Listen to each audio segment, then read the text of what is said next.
বইটির নাম টাকা ধরার গর্জন, পৃষ্ঠা নং 14 অনুপ্রেরণার আরেক নাম জোসেফ লেউটার ভাই। লেউটার ভাই লিখেছিলেন একটি বই, বইটির নাম হৃদয় ভাঙ্গার গর্জন।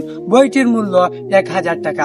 আমি বলি কি, 1000 টাকা বইটি না কিনে 10 টাকা দিয়ে একটা কলম কিনুন, 20 টাকা দিয়ে একটা খাতা কিনুন, তারপর নিজের জীবনের ঘটে যাওয়া ঘটনাগুলো খাতায় তালিবন্দি করুন, এগুলাকে ছন্দে ছন্দে ভিডিও করে সোশ্যাল মিডিয়ায় আপলোড করুন। আপনিও সফল হবেন, আপনার পকেটে টাকার নোটগুলা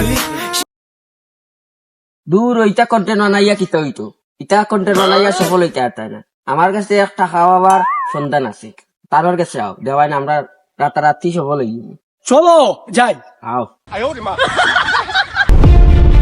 তুই না কইলে বেটা আমার টাকাওয়ালা বাবা গেছে লিয়ে যাবি না, তো কোনো টাকাওয়ালা বাবা দেখছিস না।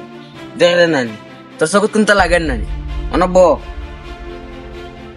বাবা, হ্যাঁ, ও আফেরটা হুয়া গুতারে বাবা, জি কত কষ্ট করি ফেসবুক ভিডিও দিও সারে জি দেখা ইনকামার কোনো পথ খুঁজ যাবান। জি। আপনারও টেকার বই খান্তা দি আপনি তারে কোনটা দেওয়া দেওয়াতে টেকা উকা রুজি করতে হয়, ইনকাম করতে হয় ফেসবুক। টাকা ধরার গর্জন, বইটির মূল্য 1000 টাকা। দুলপরা দে তো, এদেরকে আমার মন্ত্র একবার শোনাবো। দুলপরা আমার হাতে দে, এদেরকে মন্ত্র একবার শোনাবো।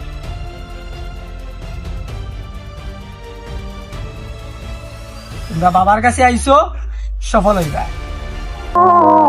আমি কথা দিয়ে কথা রেখেছি, টাকা আসে না তুমি ফিরিয়ে। আমি টাকা রুজির গল্প লিখেছি আমার সারাটি জীবন ধরে। আমি অন্ধকারে মোমবাতি জ্বালিয়েছি, পাইনি তো টাকার কুজ। বিউ ব্যবসার দান্দা ভালোই করছিলাম, পরিশেষে টিকটকাররা টাকাটাই করে দিল নিখোঁজ।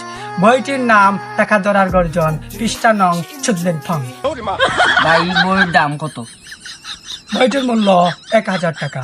ভাই অনেক 1000 টাকা আমার বইটা দিলাম। দিতাইনি? দিলাম। আমিও টাকার গর্জন পাইছি বেটা, রাতারাতি ধনী হইনি।